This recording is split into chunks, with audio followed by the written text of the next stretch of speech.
Kuongerereka gwa ciĩko cia wĩkinaĩ taũni-inĩ ya Nakuru na matũũra marĩa marigicĩirie nĩkuo gũtũmĩte minista wa ũgitĩri wa thĩinĩ Fred Matiang'i kũruta watho wa mũngũrũrio wa kũhĩtana na ekinaĩ aya. We sent one team from Nairobi to join the team in Nakuru to move around with the county security team and the regional security teams in Rift Valley to track down the members of that gang.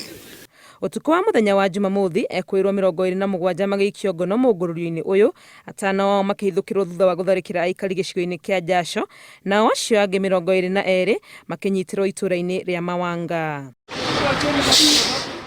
Thitĩnji-inĩ ya ngari cia matatũ ya gatĩ igũrũ wa ũtukũ ũyũ wa Jumamothi, Ekũĩrwo erĩ a ũici magĩtharĩkĩrwo nĩ mũingĩ, ũmwe wao agĩkua kũrĩa borithi makĩmateithũra, marahotire kũhithũkia tũhiũ tũtatũ. We found when members of the public had already taken the law into their hands by subjecting the two suspects to mob injustice.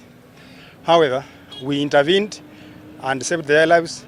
We have recovered 3 knives the way you have seen.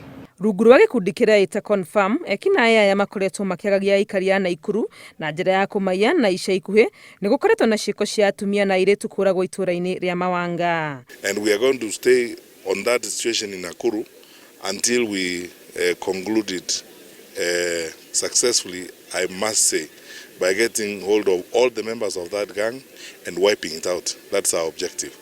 Mũkana mũhiũ ũkĩrutwo kũrĩ arĩa othe meingĩranĩtie na ciĩko ta ici cia wĩkinaĩ guothe bũrũri-inĩ, makĩrwo atĩ borithi matikũhũmũka o nginya matigĩrĩre mũingĩ nĩ ũraikara na thayũ.